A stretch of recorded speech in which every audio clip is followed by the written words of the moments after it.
ನಮ್ಮ ದೇವರು ಕರ್ತನಾದ ಯೇಸು ಕ್ರಿಸ್ತನ ನಾಮದಲ್ಲಿ ಅನುದಿನದ ಆಹಾರ ಪ್ರಿಯರಿಗೆ ಪ್ರೀತಿಯ ಶುಭಾಶಯಗಳು.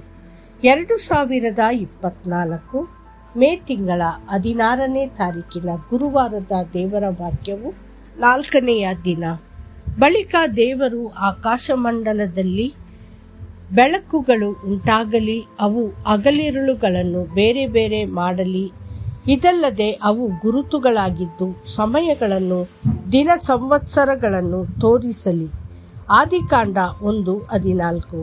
4ನೆಯ ದಿನ ದೇವರು ಆಕಾಶದಲ್ಲಿ ದೀಪಗಳನ್ನು ಸೃಷ್ಟಿಸಿದನು. ಇಲ್ಲದಿದ್ದರೆ ಖಾಲಿಯಾಗಿದ್ದ ಆಕಾಶವನ್ನು ಸೃಷ್ಟಿಕರ್ತ ದೇವರು ಸೂರ್ಯ, ಚಂದ್ರ ಮತ್ತು ನಕ್ಷತ್ರಗಳಿಂದ ಸುಂದರವಾಗಿ ಅಲಂಕರಿಸಿದನು.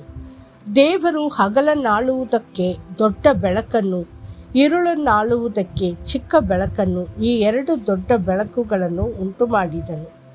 ಆತನು ನಕ್ಷತ್ರಗಳನ್ನು ಸಹ ಉಂಟು ಮಾಡಿದನು. ಆದಿಕಾಂಡ 1:16. ದೇವರು ತನ್ನ ಅಪರಿಮಿತ ಬುದ್ಧಿವಂತಿಕೆಯಿಂದ ಆಕಾಶದಲ್ಲಿ ಮಿನುಗುವಂತೆ ಚಿಕ್ಕ ಮತ್ತು ದೊಡ್ಡ ನಕ್ಷತ್ರಗಳನ್ನು ಸೃಷ್ಟಿಸಿದನು.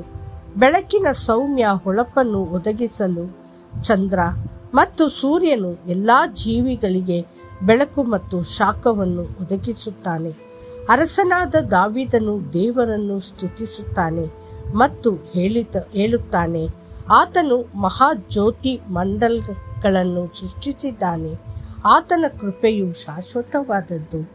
ಸೂರ್ಯನು ಹಗಲನ್ನಾಳುತ್ತಾನೆ, ಆತನ ಕೃಪೆಯು ಶಾಶ್ವತವಾದದ್ದು. ಚಂದ್ರ ನಕ್ಷತ್ರಗಳು ರಾತ್ರಿಯನ್ನಾಳುತ್ತವೆ, ಆತನ ಕೃಪೆಯು ಶಾಶ್ವತವಾದದ್ದು. ಕೀರ್ತನೆಗಳು 136, 7-9. ಭೂಮಿಯ ಮೇಲಿರುವ ಪ್ರತಿಯೊಬ್ಬ ನಂಬಿಕೆಯೂ ಸಹ ದೀಪಗಳಂತಿರಬೇಕು. ಅಪೊಸ್ತಲನಾದ ಪೌಲನು, ನೀವು ನಿರ್ದೋಷಿಗಳು, ಯಥಾರ್ಥ ಮನಸ್ಸುಳ್ಳವರು ಆಗಿದ್ದು ವಕ್ರಬುದ್ಧಿಯುಳ್ಳ ಮೂರ್ಖ ಜಾತಿಯ ಮಧ್ಯದಲ್ಲಿ ದೇವರ ನಿಷ್ಕಳಂಕರಾದ ಮಕ್ಕಳಾಗುವಿರಿ. ಫಿಲಿಪ್ಪಿಯವರಿಗೆ 2:15. ಈ ಕತ್ತಲ ಜಗತ್ತಿಗೆ ಬೆಳಕಾಗುವೆಯಾ? ನೀವು ಅನ್ಯ ಜನರನ್ನು ಕ್ರಿಸ್ತನ ಬಳಿಗೆ ತರುತ್ತೀರಾ? ನಿಮ್ಮ ಬೆಳಕಿನಿಂದ ಜೀವನದ ವಾಕ್ಯ. ನೀವು ಸೂರ್ಯನನ್ನು ನೋಡಿದಾಗ ಅದರಲ್ಲಿ ತ್ರಿಮೂರ್ತಿಗಳನ್ನು ನೀವು ಗಮನಿಸಬಹುದು. ಇದು ಆಕಾಶದಲ್ಲಿ ಎತ್ತರದ ಬೆಂಕಿಯ ಚೆಂಡು. ಸೂರ್ಯನ ಕಿರಣಗಳು, ಅದರ ಕಿರಣಗಳಿಂದ ಉಂಟಾಗುವ ಶಾಖ. ಸ್ವರ್ಗದಲ್ಲಿ ಎತ್ತರದಲ್ಲಿರುವ ಸೂರ್ಯನು ತಂದೆಯಾದ ದೇವರನ್ನು ಸೂಚಿಸುತ್ತಾನೆ. ಭೂಮಿಗೆ ಬರುವ ಸೂರ್ಯ ಕಿರಣಗಳು ನಮ್ಮ ಕರ್ತನಾದ ಯೇಸು ಕ್ರಿಸ್ತನನ್ನು ಸೂಚಿಸುತ್ತವೆ ಮತ್ತು ಅದರ ಕಿರಣಗಳ ಶಾಖವು ಪವಿತ್ರಾತ್ಮವನ್ನು ಸೂಚಿಸುತ್ತದೆ. ತ್ರಿವೇಕ ದೇವರು ನಮ್ಮಲ್ಲಿ ಪ್ರತಿಯೊಬ್ಬರಲ್ಲಿರುವ ತ್ರಿಮೂರ್ತಿಗಳನ್ನು, ಅಂದರೆ ಆತ್ಮ, ಪ್ರಾಣ ಮತ್ತು ದೇಹವನ್ನು ಯಾವುದೇ ಕಳಂಕ ಅಥವಾ ಮಚ್ಚೆಯಿಲ್ಲದೆ ಮತ್ತು ಪವಿತ್ರತೆಯಿಂದ ರಕ್ಷಿಸಲು ಸಮರ್ಥನಾಗಿದ್ದಾನೆ.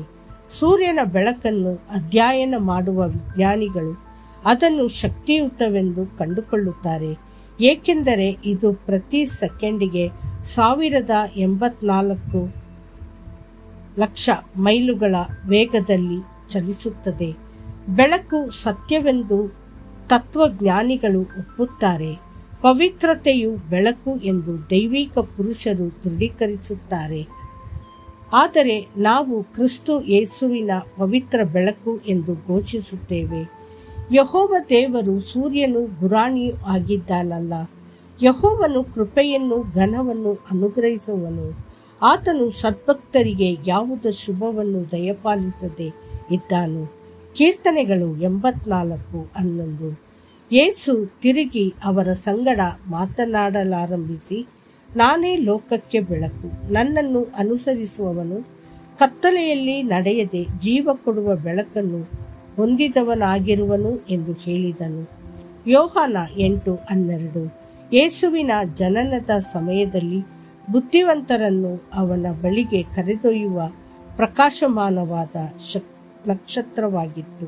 ದೇವರ ಮಕ್ಕಳೇ, ಕರ್ತನಾದ ಯೇಸು ಕ್ರಿಸ್ತನು ಸದಾಚಾರದ ಸೂರ್ಯನಂತೆ ನಿಮ್ಮ ಹೃದಯ ಮತ್ತು ಮನಸ್ಸನ್ನು ಬೆಳಗಿಸಲಿ. ನೆನಪಿಡಿ, ಆಗ ನೀತಿವಂತರು ತಮ್ಮ ತಂದೆಯ ರಾಜ್ಯದಲ್ಲಿ ಸೂರ್ಯನಂತೆ ಪ್ರಕಾಶಿಸುವರು.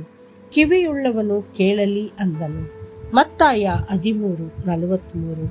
ಕರ್ತನು ನಿಮ್ಮನ್ನು ಆಶೀರ್ವದಿಸಲಿ. ಆಮೇನ್.